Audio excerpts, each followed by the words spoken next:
sa atong Kapitolyo sab mga bay, alang sa kasayuran, padayon ng gihapon din ng naa ang pagpanerbisyo sa atong Kapitolyo. Kung kanos-a nag-lockdown, kung kanos-a nag-enhanced community quarantine, nag-general community quarantine na lang ta, nagka-busy, nagkadaghan ang trabahoonon sa atong gobyerno diya sa atong Kapitolyo. Gumikan lagi aning pag-unsay himuon para matabangan ang mga katawhan, kinilandaan pag-repack. May gani kay doon na tayo mga volunteers nga mapaspasan ang pag-repack. Gilaliman po uroy ka ng Tibok Davao del Sur. Imong hatagan og kuan, di ba, kanang mga food packs. Pero napaspasan. Kay og naalam mo yung quarantine pass mo adto mong Kapitolyo. Mingaw kay itong palibot. Pag-abot sa Kapitolyo, ang mga empleyado dito, gatikaw-tikaw. Busy kaayo. Si Governor Dudu Cagas, naa din ha kanunay. Buntag na siya din ha. Mag-supervise ang atoang mga team. Kung anang kabuok, pila kabuok ng team na to diha, Duds Ayop, 14?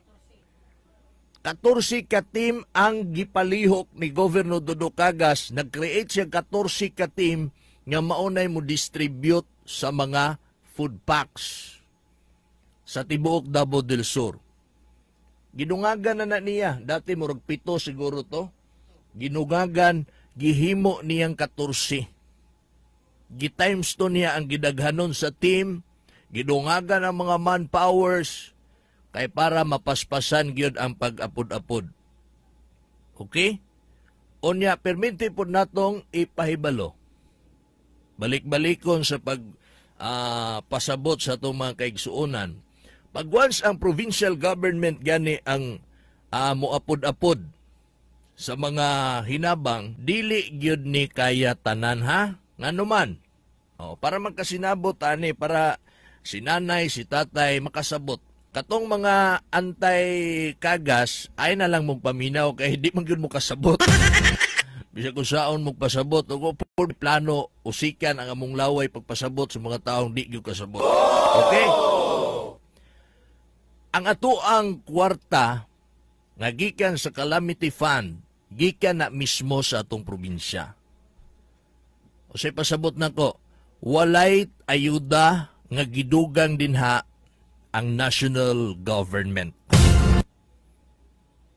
Pure gikan gina sa atoang panudlanan sa Davao del Sur. Walay ayuda ang national government. O saybot pasabot ani karon. Kutob sa atong kwarta dinhi sa Davao del Sur, mao gyud nay atong saligan ra gyud. Mao nang di gyud ta magpasagag pataka o gamit ay kay mahurot ay wa gyud tay saligan nga lain ba? Kumbaga, mubarog ta sa itong kaugaligong mga tiil.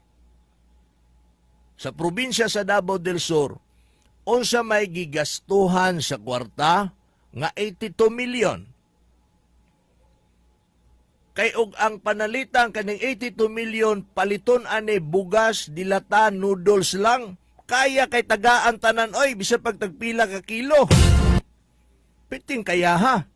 Kanang gihimo sa uban, kanang gihimo sa mga lungsod, kanang gihimo sa syudad niya, tanang household walay pili tagaan, kaya kay na sa itong Kapitolyo sa tinuod lang. Kung kana ragyoy atong paliton, kana ragyoy atong gastuhan, food packs lang. Pero dili, o sa may gastuhan sa Kapitolyo, naapain taon tay Provincial Hospital, napatay Gregorio Matas District Hospital. Mga medical facilities. Ang ato pang mga frontliners, mga panginahanglanon sa ato mga frontliners, sa atong mga doctors, sa atong mga nurses. Perting daghana. Mga panginahanglanon sa ospital, kining mga isolation rooms, kung ugaling doon na tayo kaso na ay magpositibo, o sa may atong himuon ana, o di na tadawaton sa SPMC. Asa man na to ibutang sa gym? Oh! Kana giatiman pud na.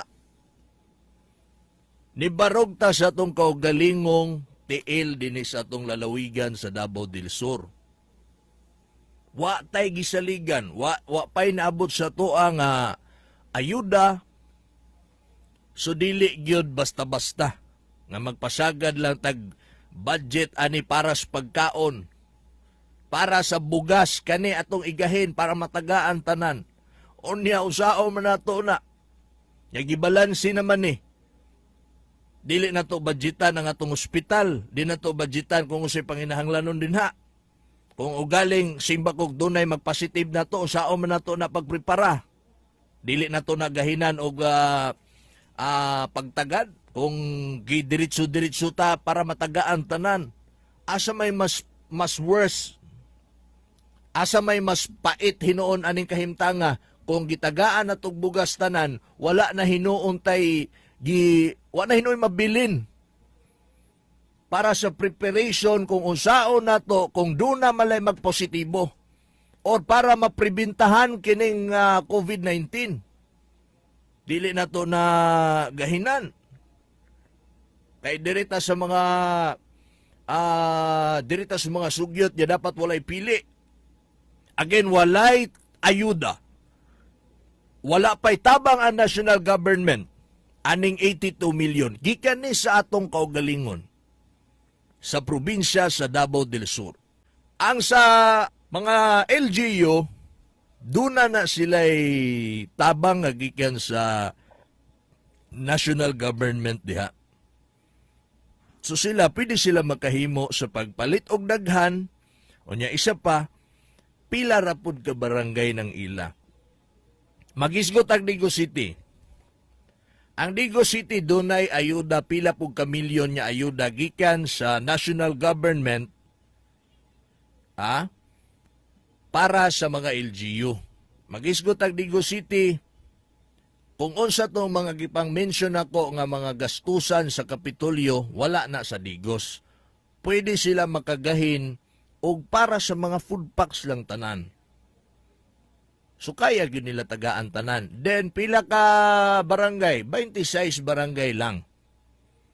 Napa sila ayuda gikan sa national government. Mausab na sa ubang mga lungsod.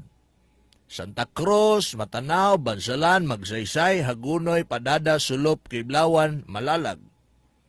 Mausab na ilaha din ha. Doon na sila ayuda gikan sa nasyonal. O niya, pila lang pod ka barangay ang ilahang tagaan og atimanong, kumbaga.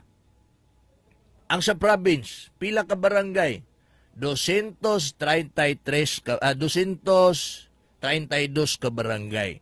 Ang barangay sa tanang barangay sa Digos, tanang barangay Santa Cruz, tanang barangay sa tanang mga lungsod. Lukupon pod na. Mao pod na'y tagaan og pagtagad sa atong Kapitolyo.